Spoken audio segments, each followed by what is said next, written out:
माँ। मारुति, मेरा लाल आ गया। यहाँ है मारुति माँ। मारुति, माँ।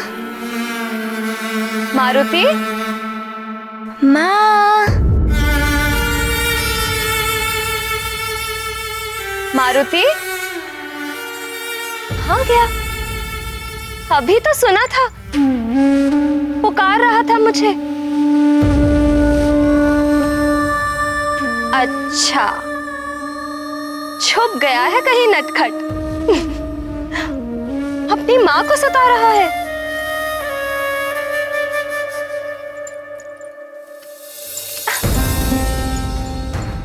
अरे, कहाँ गया? अब बस भी करो पुत्र। मारुति,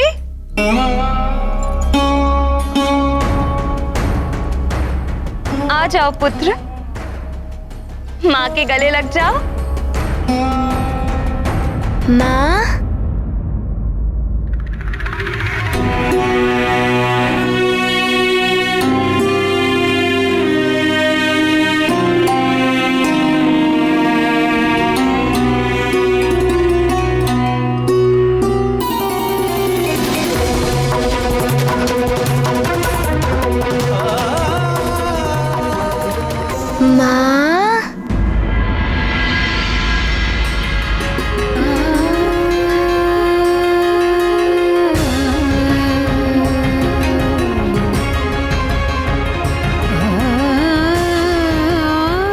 मारुति, माँ, मारुति तनिक सा छुप गया और आप रोने लगी।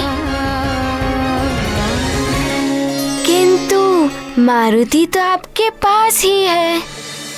आप रोइएगा मत। मारुति को क्षमा कर दीजिए माँ। मारुति चला गया था, किंतु मारुति ना होकर भी सदैव आपके साथ रहेगा। ये तुम कैसी बातें कर रहे हो पुत्र?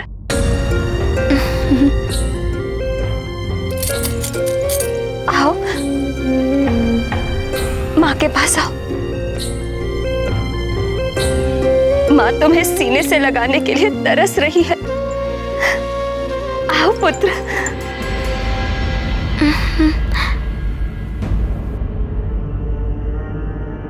क्या हुआ मारुति? तुम पीछे क्यों जा रहे हो? मेरे पास आओ पुत्र। आओ।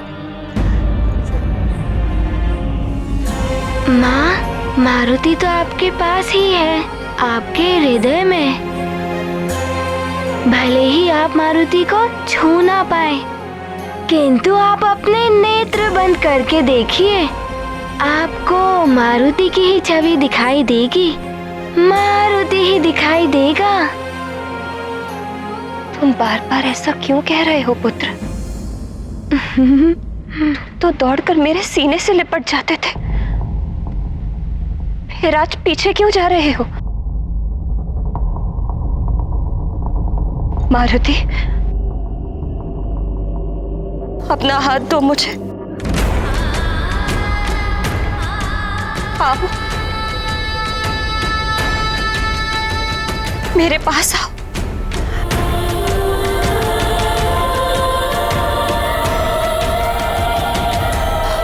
आओ।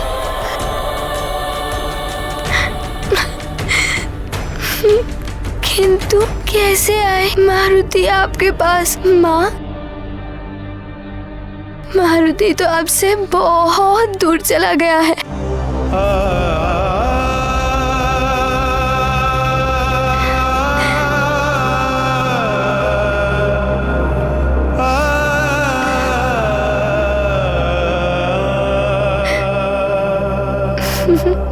किंतु आप रोइएगा मत। मारुति तो आपके पास ही है, आपके हृदय में।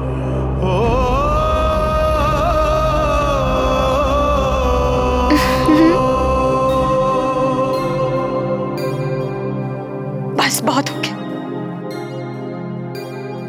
अब मैं तुम्हें पकड़कर अपने आंचल में छुपा लूंगी, कहीं नहीं जाने दूंगी तुम्हें।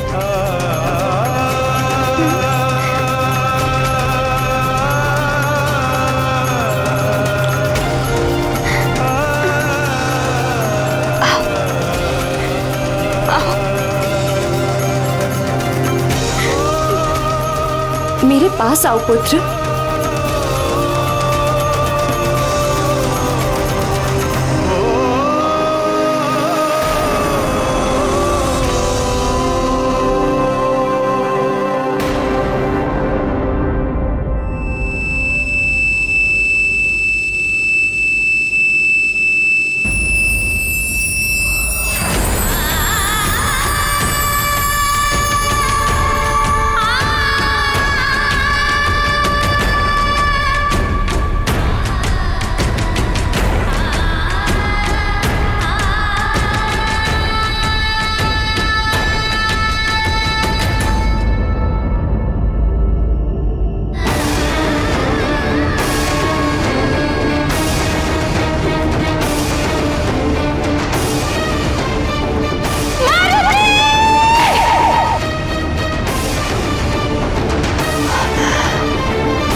देवी अंजना के हृदय पर जो बीत रही होगी उसका आभास है मुझे।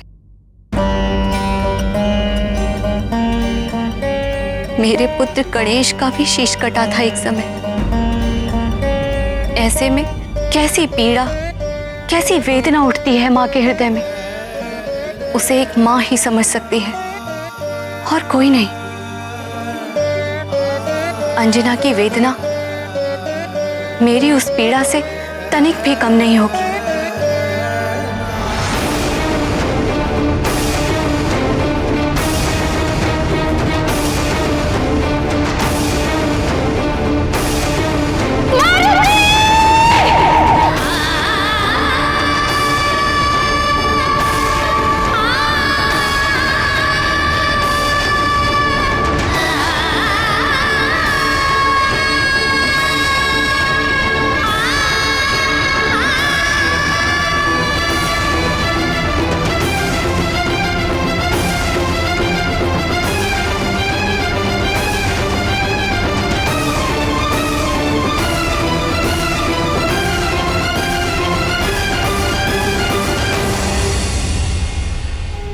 अनर्थ हो गया जगत पालक।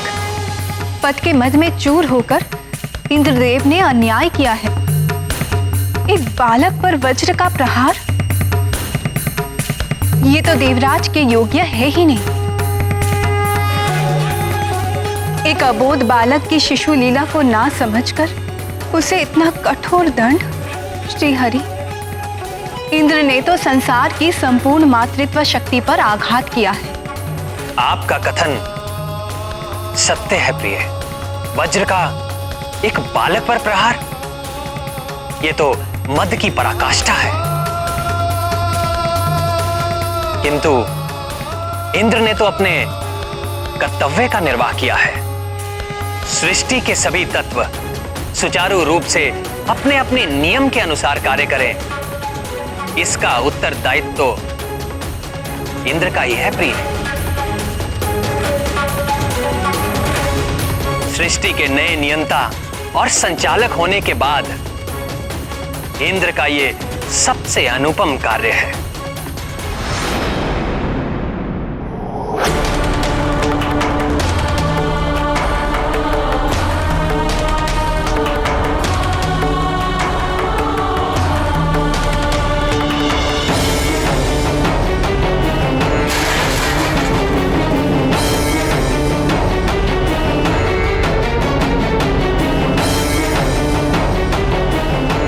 अंजना! अंजना! हे जगत सृष्टा, आपने तो जगत की सृष्टि की है और आप तो समझते हैं, नारी जीवन की संपूर्णता है संतान। अपनी संतान की मृत्यु का आभास भी माँ के लिए स्वयं की मृत्यु से भी अधिक दुखदायी और पीड़ाकारक होता है स्वामी। इंद्रदेव ने एक बालक पर वज्र प्रहार करके बहुत ही अशोभनीय और दुष्टतापूर्ण कार्य किया है।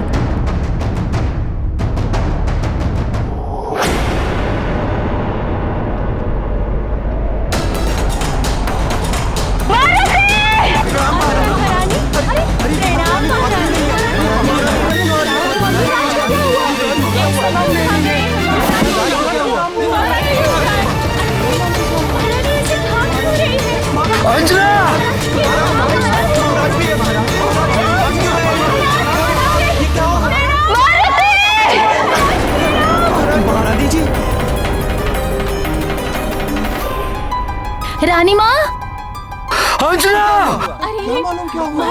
महारानी जी, तो रुक जाइए।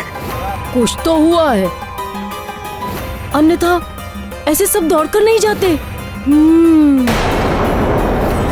वो क्या है? कहाँ? कहाँ? उस पर्वत की ओर, आकाश से जो नीचे आ रहा है।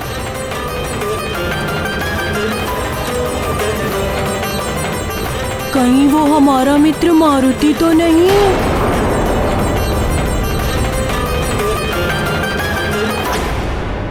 बड़ा बड़बड़ मारुति, वही वानर बालक।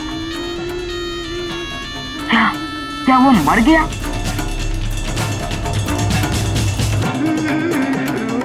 बड़ा बड़बड़,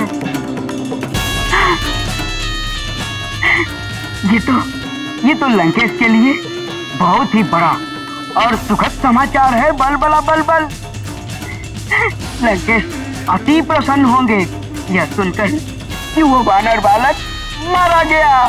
बलबला बलबल।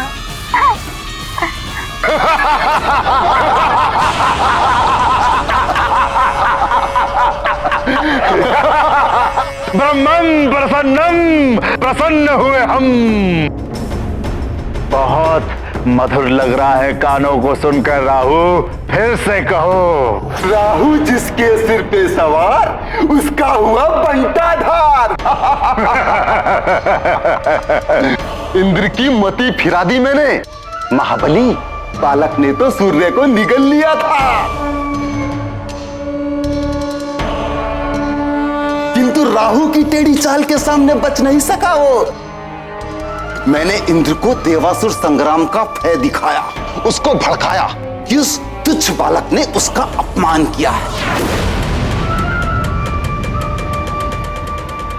बस फिर क्या था? उस अभिमानी इंद्र के अंदर तो अहंकार की अग्नि वैसे भी जलती रहती है। उसमें मैंने बहुत सारा घृत उड़ेल दिया, घृत। इस उद्दंडी बालक को तो आपका वज्र ही दंडित कर सकता है देवराज इंद्र, वज्र ही दंडित कर सकता है देवराज इंद्र। आपके समस्त अस्त्र तो विफल हो चुके हैं, तो विफल हो चुके हैं, तो विफल हो चुके हैं, तो विफल हो चुके हैं। उस इंद्र के हाथों मृत्यु का उपहार दिलवा दिया मैंने उस बालक को।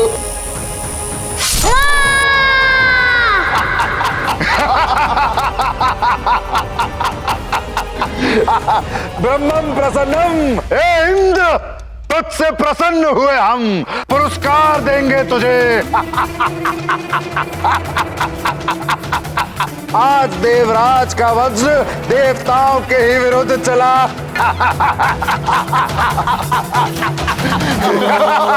असुरों का कार्य किया है उसने। ग्रहण के समय आकर्षण कवच की सिद्धि असफल होने का क्रोध शांत हो गया। राहु, अद्भुत है तेरी माया। राहु जिसके सिर पे सवार, उसका हुआ बंटाधार।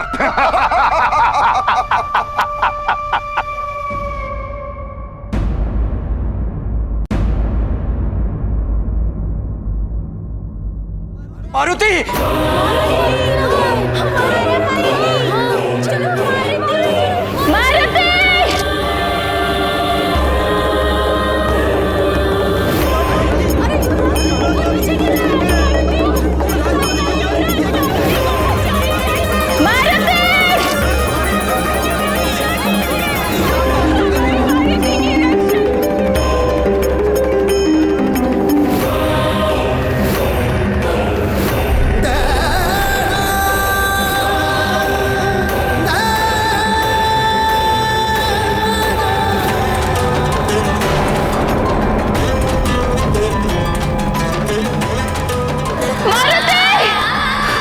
मारुति, रुक जाओ महाराज।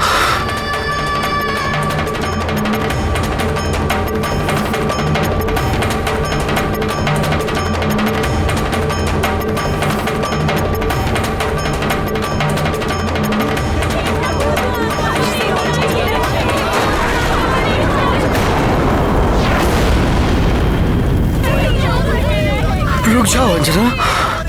महारानी जी, उस तरफ मत जाइए महारानी जी।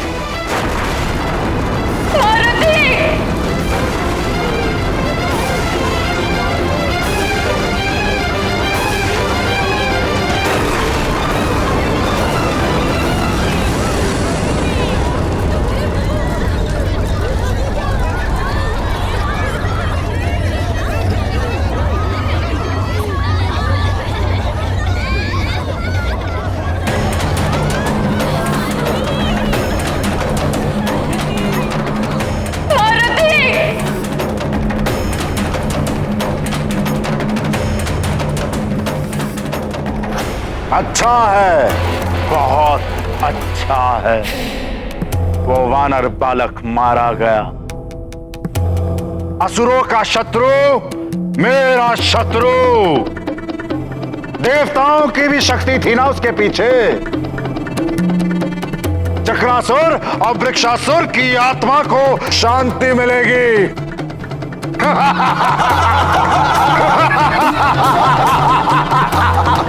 हम आनंद मनाएंगे, उत्सव करेंगे और शेष सारा जग विलाप करेगा, रोएगा।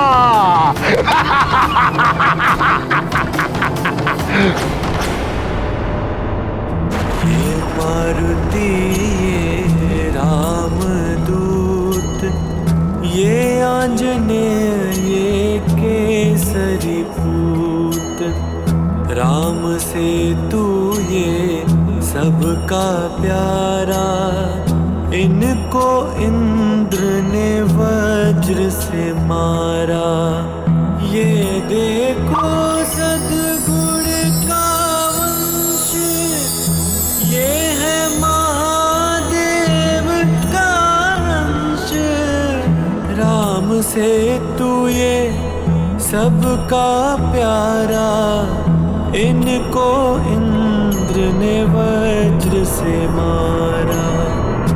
ये मारुति, ये रामदूत, ये आंजनेय, ये केसरी पूत, राम से तू ये सबका प्यारा, इनको इंद्र ने वज्र से मारा। नारायण नारायण।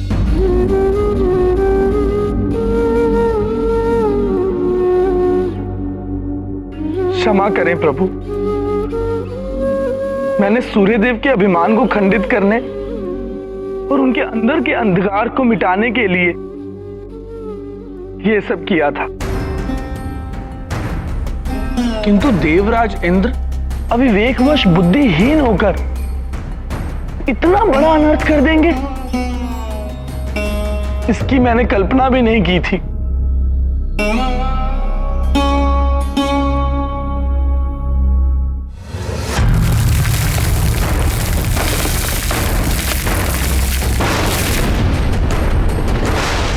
अभिमान मात्र सूर्यदेव में कहां था देवर्षि? देवराज इंद्र के नेत्र तो अहंकार से अंधे हो चुके थे, जो ये भी ना देख पाए कि उनके समक्ष एक अबोध बालक है। वज्र का प्रहार करते हुए उनके हाथों में कंपन तक नहीं हुआ, एक क्षण को भी नहीं सोचा देवराज इंद्र ने कि इसका परिणाम क्या होगा।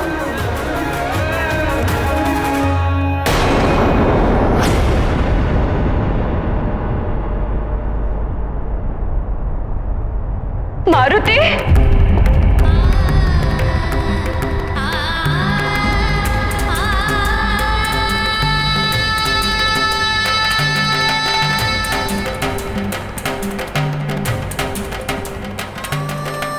ईश्वर,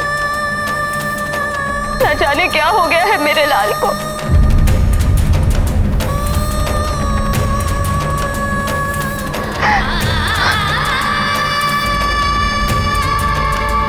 मारुति!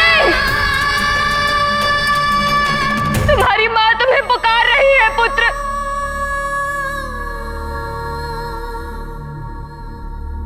मुझसे रुष्ट हो गया पुत्र, मेरे पास क्यों नहीं आ रहे?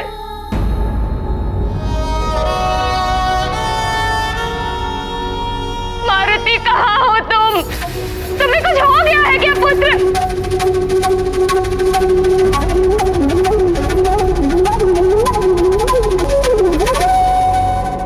तुम्हारी माँ तुम्हारे पास आ रही है। रुक जाओ अंजना, उस ओर जाने से तुम संकट में पड़ जाओगी। आगे मार्ग नहीं है। ये क्या हो रहा है? मुझे कुछ समझ नहीं आ रहा। अवश्य ही मारुति को कुछ हो गया है।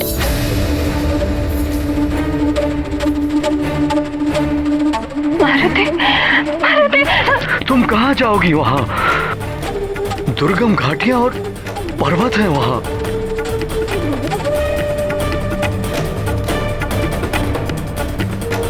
कितनी भी दुर्गम घाटियां पर्वत क्यों ना हो, मैं अपने पुत्र के पास अवश्य जाऊंगी।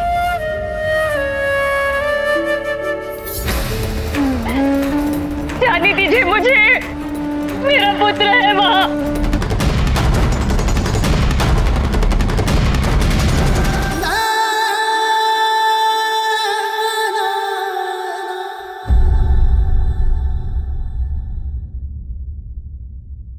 मुझसे रुष्ट हो गया पुत्र, मेरे पास क्यों नहीं आ रहे?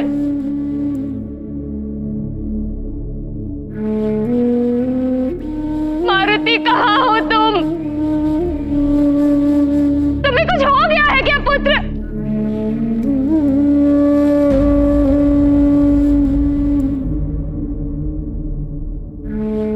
तुम्हारी माँ तुम्हारे पास आ रही है।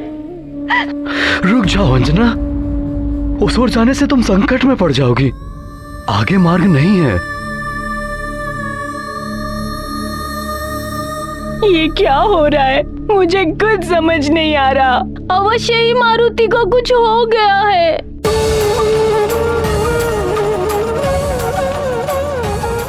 मारुति, मारुति, तुम कहाँ जाओगी? वहाँ दुर्गम घाटियां और पर्वत है वहाँ।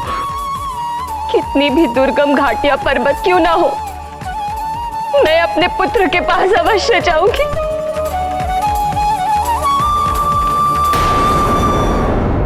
जाने दीजिए मुझे, मेरा पुत्र है वहां। यदि मारुति वहाँ है तो वहाँ मैं जाऊंगा सैनिकों के साथ। तुम नहीं जाओगी।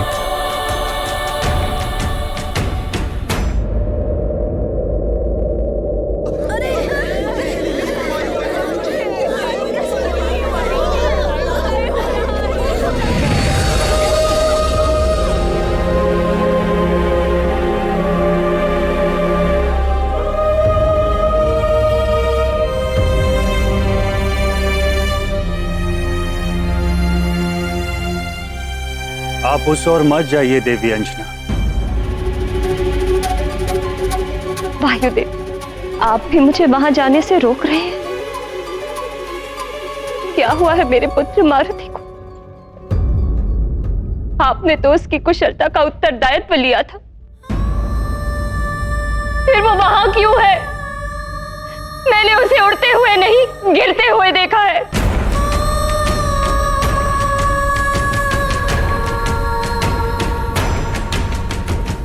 सत्य कह रही हूं वायुदेव, यदि मारुति कुशलता से है तो बुलाइए उसे यहां मेरे समक्ष। या फिर आपकी कोई नई क्रीड़ा है ये, कोई नया प्रशिक्षण दे रहे हैं आप उसे?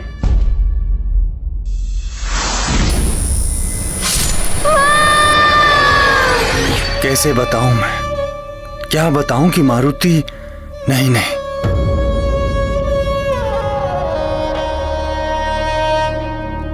क्या सोच रहे हैं आप वायुदेव? बुलाइए उसे, या फिर मैं उसे बुलाऊं? मारुति! मारुति! मारुति!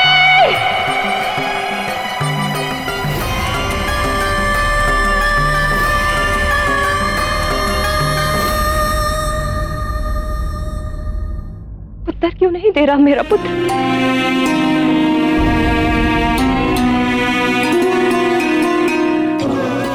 आपकी ये चुप्पी किसी अनहोनी का संकेत दे रही है।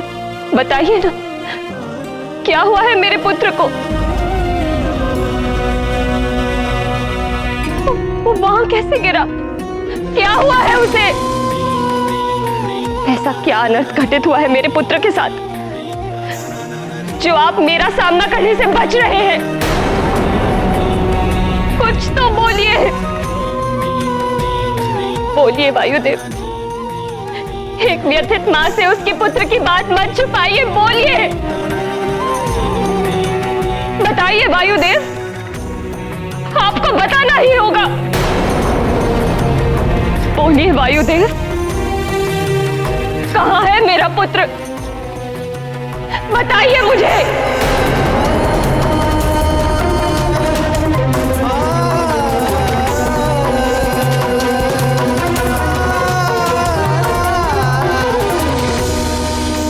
चिंता मत कीजिए देवी अंजना, आपका पुत्र आएगा। मैं उसे सकुशल आपके समक्ष लेकर आऊंगा। धैर्य रखिए। धैर्य? धैर्य कैसे रखूं मैं?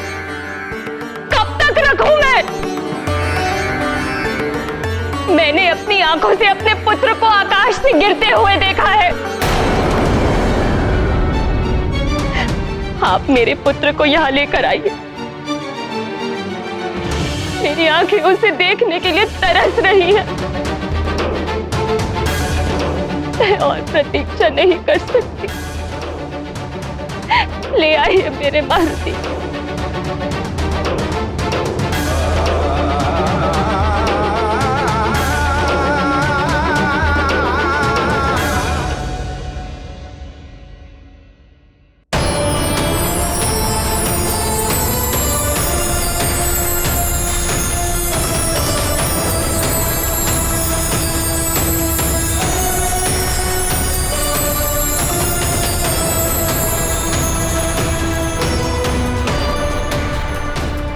इस कमल पुष्प को आप अपने पास रखिए देवी।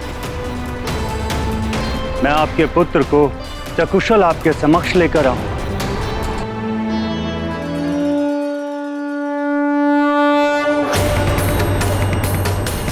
मैं आपको वचन देता हूं देवी कि मैं वायुदेव इस पुष्प के मुरझाने से पूर्व आपके पुत्र मारुति को सकुशल आपके समक्ष लेकर आऊंगा। ये मेरा प्रण, ये मेरा प्रण, ये मेरा प्रण, ये मेरा प्रण।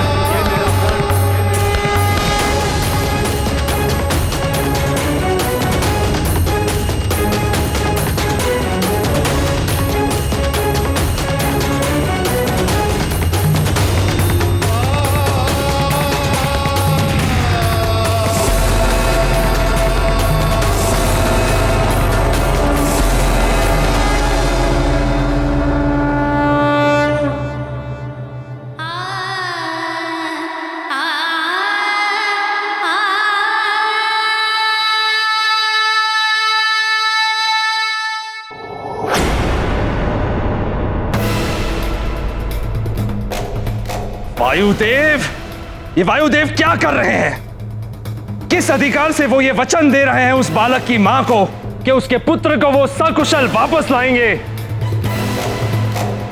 वो मेरे कार्यों में हस्तक्षेप कर रहे हैं। ये अनुचित है। अनुचित कार्य तो आपने किया है देवराज इंद्र। प्रणाम देवगुरु बृहस्पति। कबोध बालक पर वज्र जैसे प्राण घातक अस्त्र से प्रहार किया आपने। आपके हाथ थरथराए नहीं ऐसा करते हुए? अबोध मत कहिए उसे देवगुरु बृहस्पति। यदि वो मुझसे क्षमा मांगता तो मैं ऐसा कभी नहीं करता, किंतु वो एक उद्दंडी बालक था। मैंने जो भी किया वो उचित था। सृष्टि के विधान और नियमों के अनुसार ही मैंने न्याय किया है। न्याय? यदि आप इसे न्याय की संज्ञा दे रहे हैं तो आपके न्याय की परिभाषा में सुधार की आवश्यकता है। न्याय अन्याय का ज्ञान है मुझे देवगुरु बृहस्पति। मैं देवों का राजा देवराज इंद्र हूं। समस्त सृष्टि और प्रकृति को विधान और नियमों के अनुसार संचालित करने का उत्तरदायित्व मेरा ही है। उस बालक ने घोर अपराध किया था। इंद्रदेव,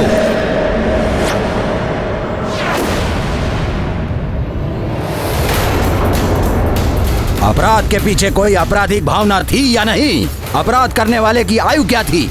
इन सब को ध्यान में रखते हुए न्यायकर्ता को दंड देना चाहिए। एक बालक ने कितना भी घोर अपराध किया हो, किंतु संसार के किसी भी विधान में एक अबोध बालक के लिए मृत्युदंड की व्यवस्था नहीं हो सकती। और यदि कोई ऐसा करता है तो वो स्वयं अपराधी माना जाएगा। देवगुरु बृहस्पति, यदि आपको ऐसा लगता है कि मैंने अन्याय किया है तो मैं अभी इसी क्षण आपको देव संहिता दिखा देता हूं, जिसमें कहीं भी कभी भी वयस्क या बालक का उल्लेख ही नहीं किया गया है। प्रकृति के कार्यों में हस्तक्षेप करने वाले को केवल दंड ही मिलता है। वो प्रकृति कभी स्वयं देती है या फिर मुझ जैसा देवता।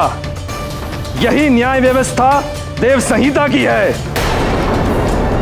देव सह्याद्री, जाओ जाकर देव संहिता ले आओ और दिखाओ देवगुरु बृहस्पति को, जो स्वयं उन्होंने ब्रह्मदेव के साथ मिलकर बनाई है। अभी प्रमाणित हो जाएगा कि मैं जो कह रहा हूं वो सत्य है या देवगुरु जो कह रहे हैं वो सत्य है। देव संहिता नियमावली का मुझे भली भांति स्मरण है देवराज इंद्र, किंतु एक ऐसा अबोध बालक जिसका जन्म ही देव कार्यों की सिद्धि के लिए हुआ था, उसका अंत करके आपने स्वयं देवों के कार्य को संपन्न करने के मार्ग में बाधा उत्पन्न कर दी है। देवों के कार्यों की चिंता आप न करें देवगुरु, समय आने पर सारे कार्य संपन्न हो जाएंगे। बस बस बस, मैं जितना समझा सकता था आपको उतना मैंने समझा दिया। फिर भी आप स्वयं को उचित ठहरा रहे हैं देवराज इंद्र। मुझ देवगुरु बृहस्पति की बात यदि आपको असत्य प्रतीत हो रही है तो मेरे लिए देवगुरु पद का त्याग ही उचित है।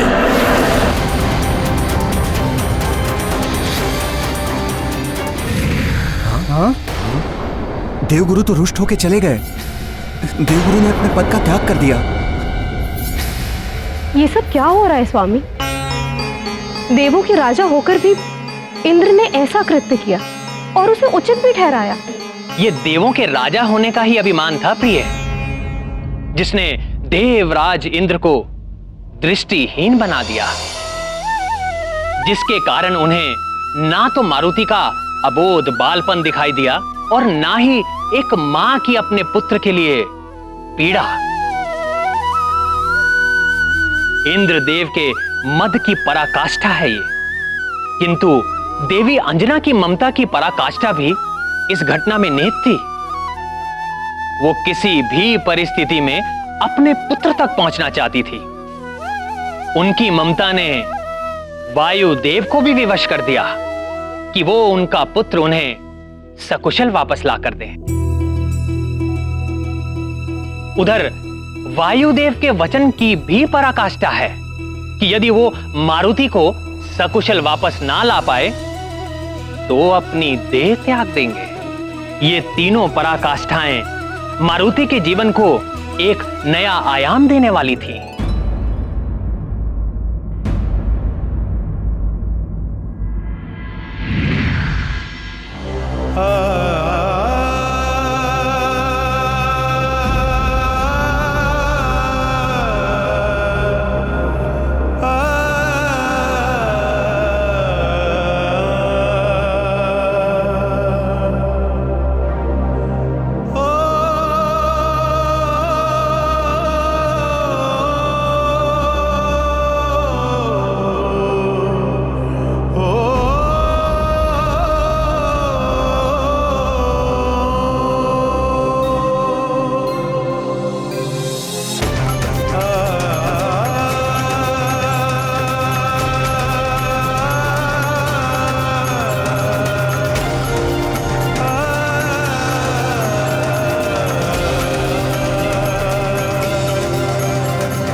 मैंने आपसे कहा था कि मारुति को उड़ना मत सिखाइए, अबोध बालक है। आप बस मेरे पुत्र को लौटा दीजिए मेरे मारुति को। मैं सभी ग्रहों, नक्षत्रों और देवताओं को साक्षी मानकर आपको ये वचन देता हूँ कि मैं स्वयं को समाप्त करके भी आपके पुत्र मारुति को सकुशल वापस लेकर आऊंगा। यह अटल प्रतिज्ञा है मेरी।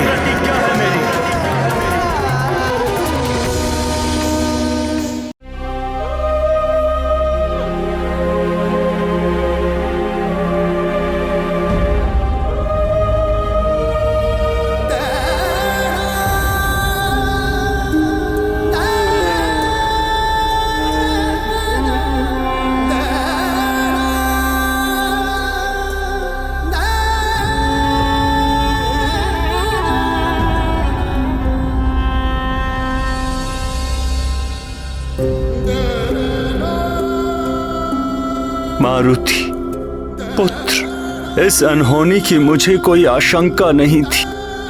मैं जो कुछ भी कर सकता हूं अवश्य करूंगा तुम्हारे लिए।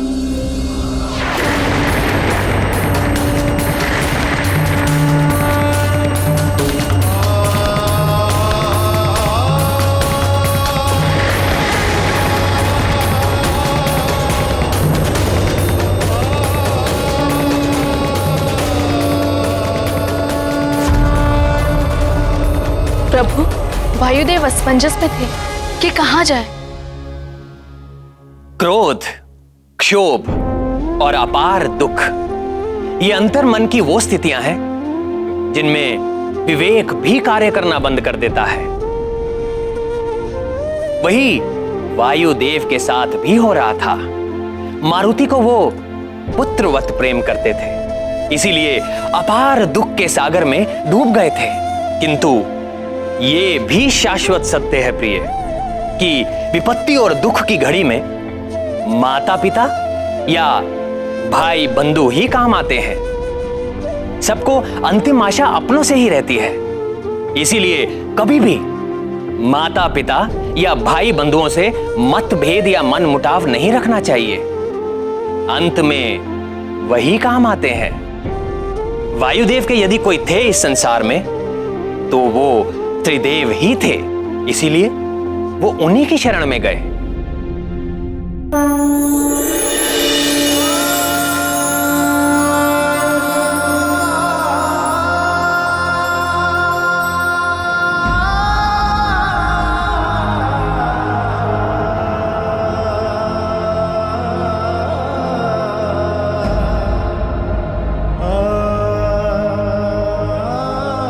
हे जगत पालक श्री हरि विष्णु देव, हे जगत कर्ता ब्रह्मा जी, हे देवों के देव महादेव,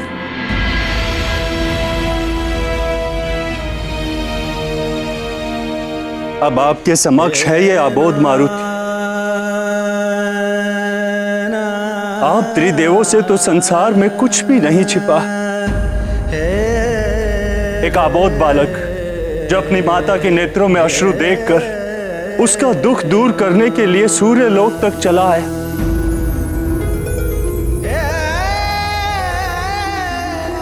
मारुति ने तो बालपन में सूर्य को अपना ग्रास बनाया, किंतु इंद्रदेव तो बालक नहीं है, जो उन्हें यह भी ज्ञान नहीं कि एक बालक को कितना दंड देना चाहिए। हे त्रिदेवों, अन्याय हुआ है इस बालक के साथ। इंद्र ने वज्र से प्रहार किया है इस पर।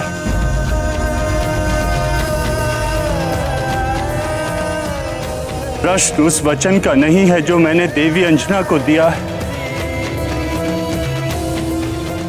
ना ही प्रश्न एक माता के विलाप का है। प्रश्न है देवराज इंद्र द्वारा किए गए इस अन्यायपूर्ण कार्य का। प्रश्न है इस अबोध बालक के जीवन का, जिसका जन्म एक महान उद्देश्य के लिए हुआ था। प्रश्न ये है कि जगत के समक्ष देवताओं के कौन से न्याय का रूप प्रस्तुत करेंगे हम?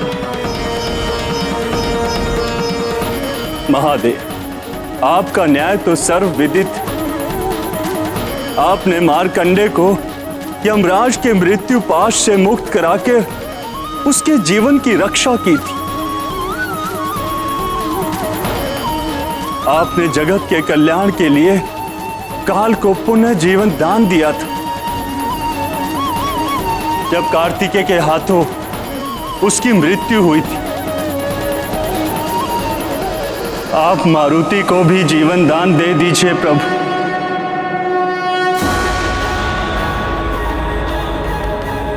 पुनः जीवित कर दीजिए उसे, जीवित कर दीजिए मेरे मारुति को।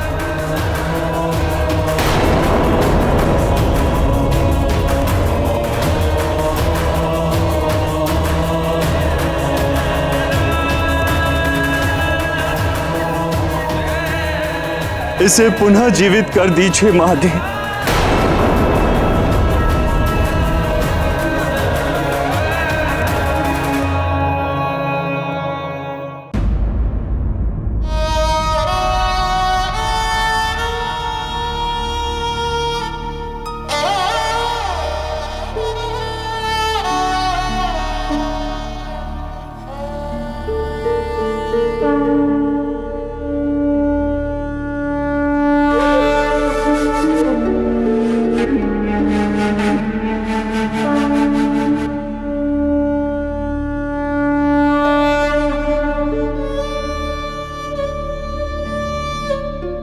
हे भोलेनाथ,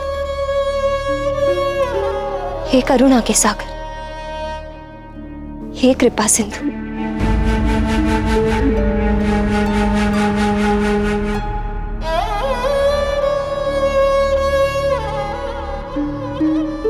एक समय आपके कृपा प्रसाद के रूप में मारुति मेरे आंचल में आया था। आज पुनः मेरा आंचल सूना हो गया है। इसे फिर से भर दीजिए भोलेनाथ।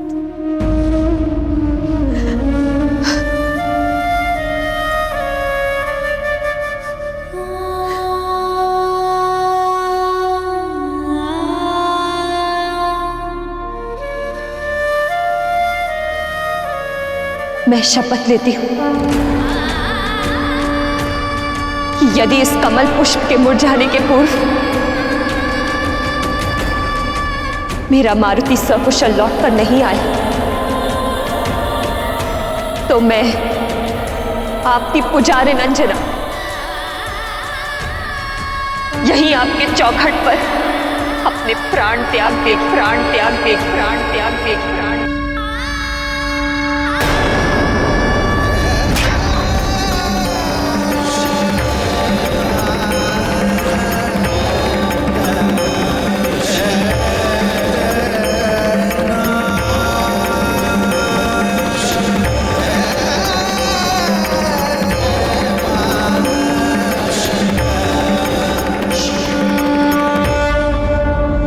जगत के कल्याण के लिए काल को पुनः जीवन दान दिया था। आप मारुति को भी जीवन दान दे दीजिए प्रभु। हे त्रिदेव, ये संसार आपकी कृपा से चलता है। सृष्टि के कण कण में आप वास करते। आपके लिए कुछ भी असंभव नहीं।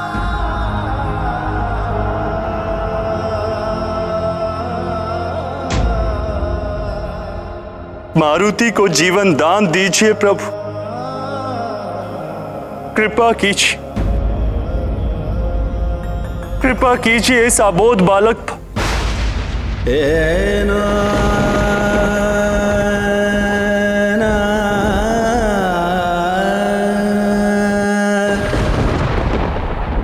प्रणाम देवगण।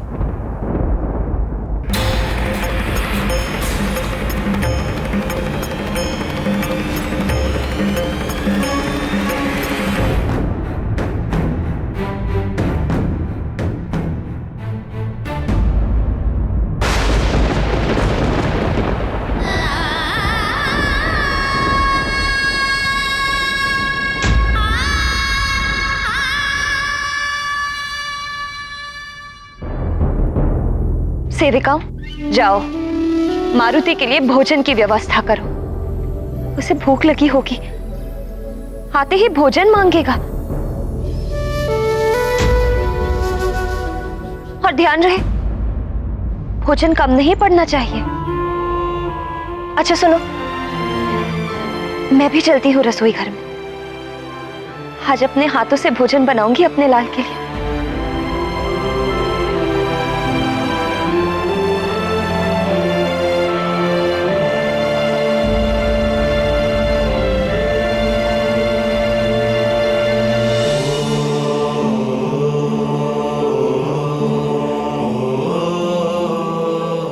हे करुणा के सागर, हमारे पुत्र की रक्षा कीजिए प्रभु। हमारा पुत्र हमें सकुशल वापस लौटा दीजिए।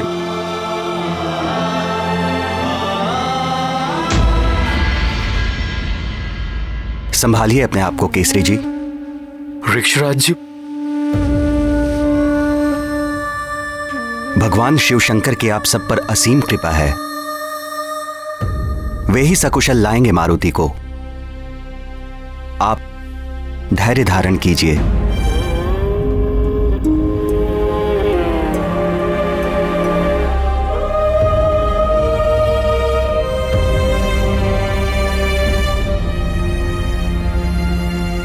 धैर्य कैसे धारण करूं महाराज ऋक्षराज? ये भवन दिन रात मारुति की खिलखिलाहट से गूंजता रहता था। वो मधुर मुस्कान, वो मनमोहक वाणी, चारों ओर एक अलौकिक सुख और हलचल से भरा रहता था ये भवन।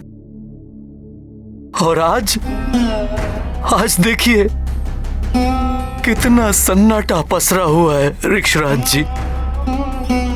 केसरी जी, इस संकट की घड़ी में यदि आप ही धैर्य खो देंगे तो देवी अंजना को कौन संभालेगा?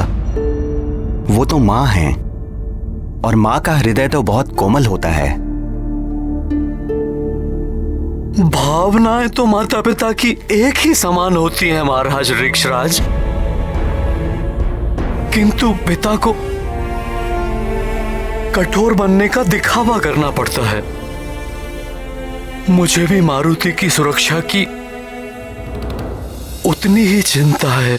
सत्य कहा आपने, पुरुष कर्तव्यों से बंधा होता है, जबकि नारी की ममता को कोई भी सीमा और कोई भी बंधन बांध नहीं सकता है। यदि आपने धैर्य खो दिया तो सब कुछ बिखर जाएगा, इसलिए आपको तो धैर्य रखना ही होगा।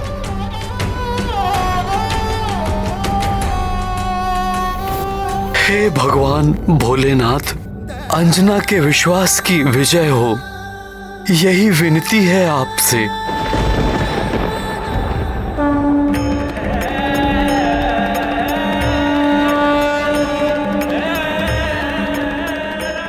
क्षमा करे त्रिदेव, अबोध नहीं, उद्दंडी था ये बालक।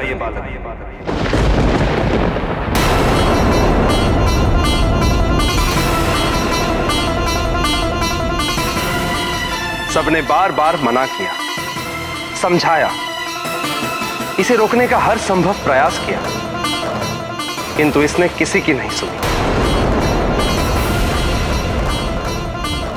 आज तक संसार में मर्यादा का इससे बड़ा उल्लंघन कभी नहीं हुआ जो इसने सूर्य को निगल कर किया। इसकी घोर उद्दंडता के लिए यदि मैं इसे दंड नहीं देता तो क्या पुरस्कार देता?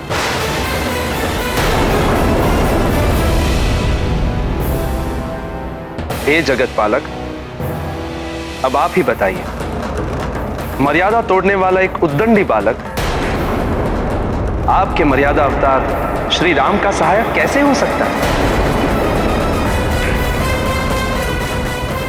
हे भोलेनाथ, आप तो आशुतोष हैं, शीघ्र ही संतुष्ट हो जाते हैं, किंतु एक बात भी समझिए, वायुदेव इस बालक को इसलिए जीवित करना चाहते हैं क्योंकि ये वचन देकर आए हैं इसकी मां को।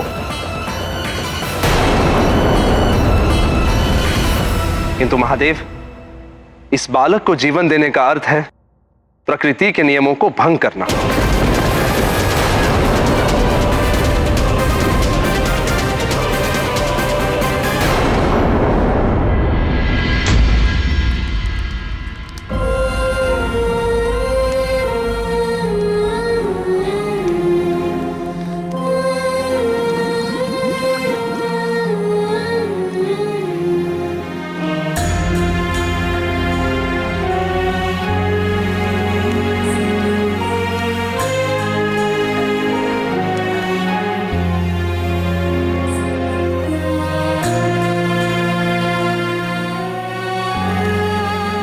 अरे तुम सब ऐसे क्यों खड़ी हो वहां? मारुति अभी आता ही होगा, आते ही भोजन मांगेगा तो क्या कहोगी? पहले भी उसकी भूख शांत नहीं कर पाई, इसीलिए अबोध मारुति सूर्य को फल समझकर खाने चला गया। दोबारा अगर ऐसा हुआ ना तो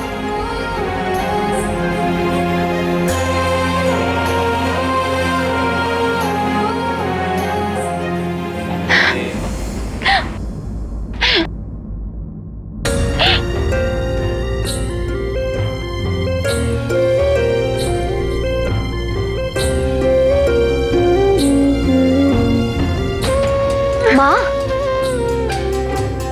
आप क्यों रो रही हैं? मत रोइए माँ, मारुति आएगा।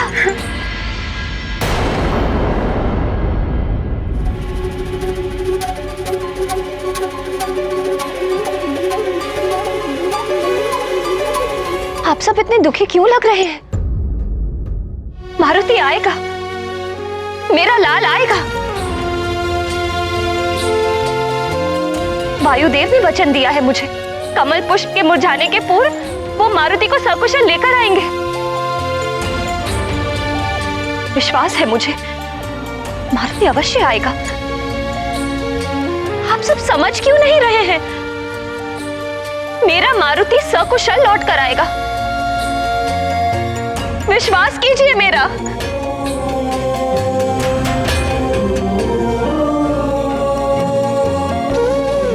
आपको तो विश्वास है ना मेरी बात पर? तुम्हें विश्वास है ना हमारा मारुति सकुशल लौटेगा? तो तुम्हारे विश्वास पर मुझे भी पूर्ण विश्वास है।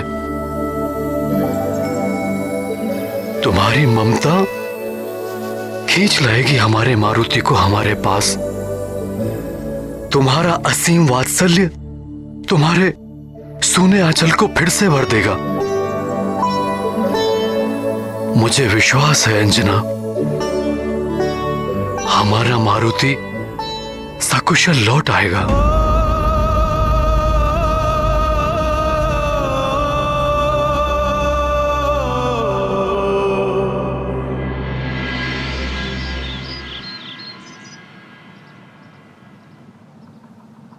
हमारे मित्र मारुति को सकुशल हमारे पास लाइए प्रभु।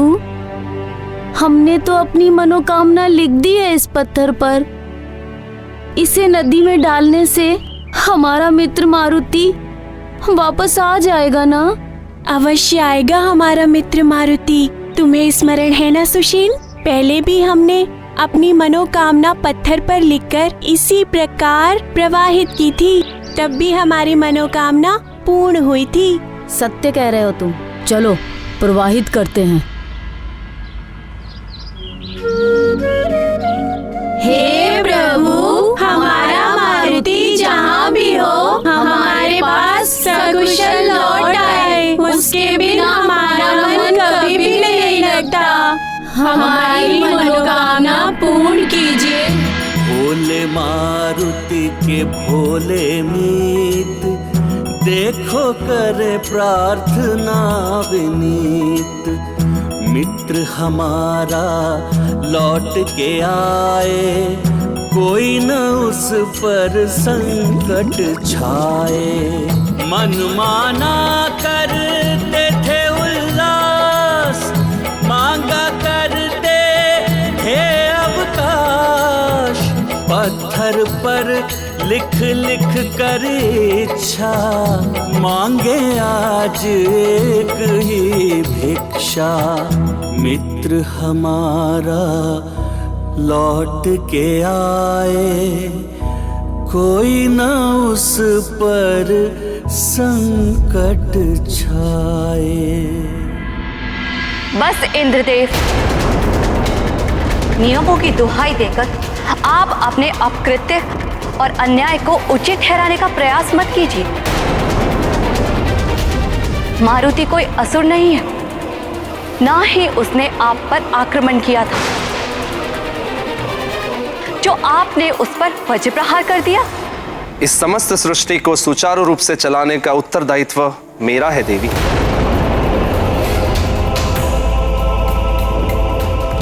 मैंने वही किया जो एक देवराज को करना चाहिए था। देवराज? इंद्रदेव, इस देवराज पद ने ही आपके नेत्रों पर अहंकार का आवरण ओढ़ा दिया है, जो ये भी नहीं देख सके कि मारुति ने जो किया वो एक अबोध बालक की बाल लीला है। महादेव, आपको इंद्रदेव के अपकृत्य का निवारण करना होगा। मुझे विश्वास है कि आप मारुति को जीवनदान अवश्य देंगे स्वामी। मुझे भी विश्वास है प्रभु कि आप निराश नहीं करेंगे। विधान का पालन तो सबको करना होता है वायुदेव। यदि महादेव को नियम भंग करने होते तो वो भी देवी सती की मृत्यु के पश्चात उन्हें भी जीवित कर सकते थे, किंतु उन्होंने ऐसा नहीं किया। तो यदि मैंने सृष्टि के नियमों के विरुद्ध जाकर इस बालक को दंडित किया है तो मैं आपके समक्ष उपस्थित हूं। भस्म कर दीजिए मुझे।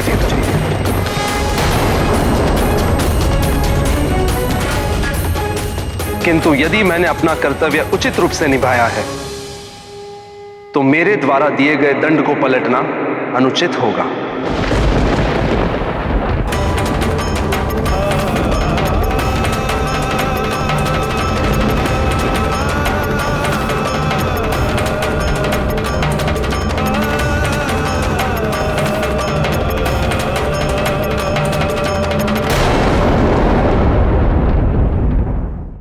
यदि ये दंड का विधान न बनाया होता वायुदेव, तो कोई भी नियम भंग करके प्रकृति को उथल पुथल कर सकता था। सृष्टि कभी भी सुचारू रूप से चल ही नहीं सकती थी। इसलिए इंद्रदेव के द्वारा दिए गए दंड को पलटना है, मारुति को जीवन दान देना है। तो इंद्रदेव की सहमति के बिना ये हो ही नहीं सकता।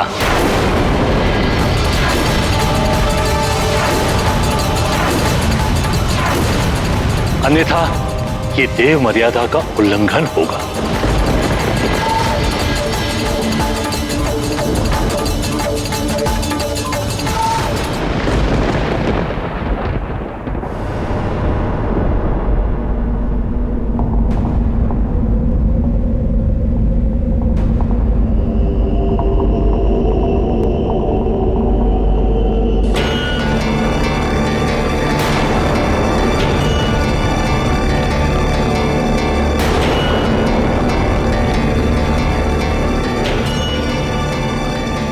हे भोलेनाथ, रक्षा करना मेरी मारुति की। हे महादेव, रक्षा करना मारुति की, रक्षा करना प्रभु, रक्षा करना।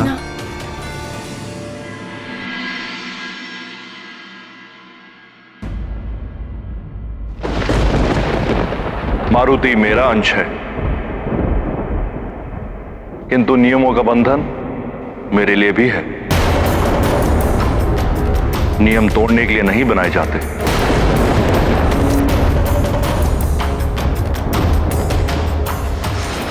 मुझे आपसे ऐसी ही आशा थी त्रिदेव। इंद्रदेव, नियम तो कड़े ही होने चाहिए, किंतु उनमें उदारता और दया का भी स्थान होना चाहिए। नियम मात्र संहिता की पोथियां बनकर रह जाएंगे या हत्या और शक्ति प्रदर्शन के उत्तम साधन बनकर रह जाएंगे। इतना तो मैं भी जानता हूं देवेश्वर, अन्यथा आज देवराज पद पर सुशोभित नहीं होता।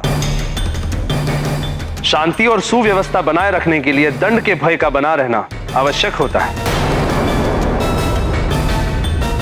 यदि मैंने अपना निर्णय पलटकर इस बालक को जीवन दान दिलाया, तो फिर इस पूरे संसार में मेरे दंड से कोई भी भयभीत नहीं होगा। उचित, आप सब बंधे रहिए अपने अपने नियम से,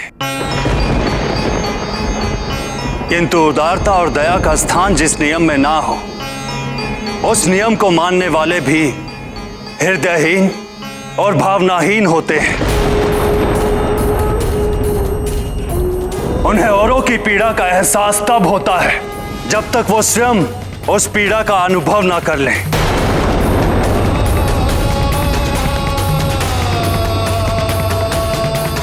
बालक को प्रौढ़ों का दंड, हो रहा न्याय का खंड खंड। त्रिदेव हो गए हैं मौन, इंद्राभिमान तोड़ेगा कौन। अन्याय में नहीं सहूंगा, किसी लोक में नहीं रहूंगा।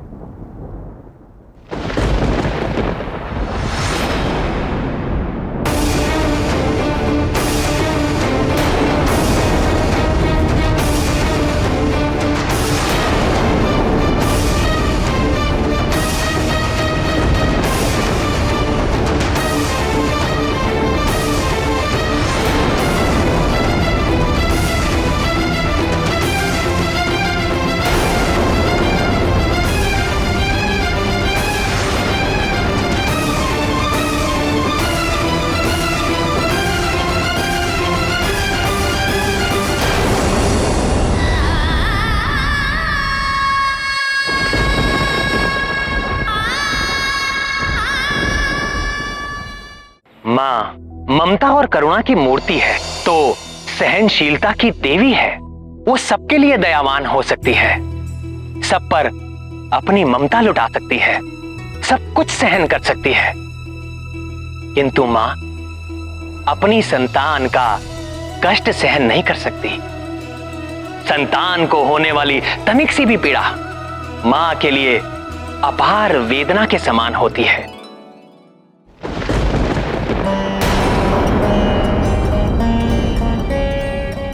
हे भोलेनाथ,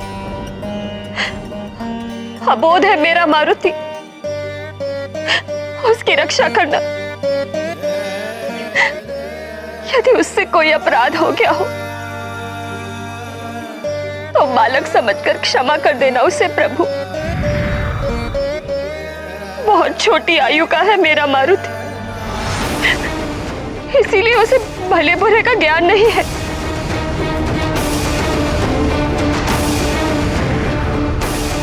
और यदि उसे कोई दंड देना ही है तो उसका दंड मुझे दीजिए।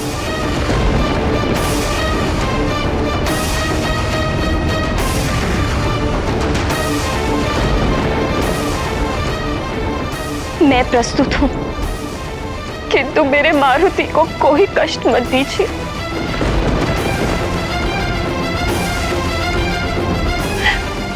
उसके सारे कष्ट, सारी पीड़ाएं मुझे प्रदान कर दीजिए।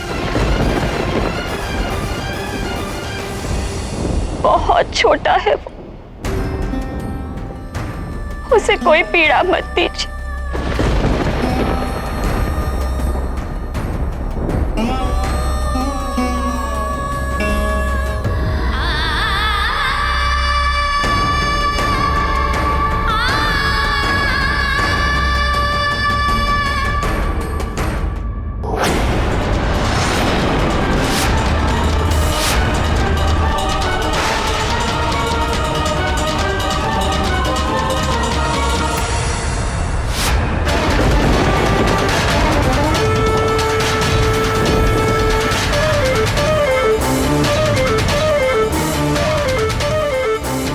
कि मैं वायुदेव इस पुष्प के मुरझाने से पूर्व आपके पुत्र मारुति को सकुशल आपके समक्ष लेकर आऊं।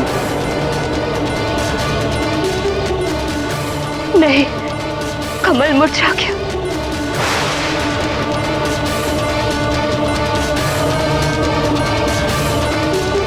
कमल मुरझा गया।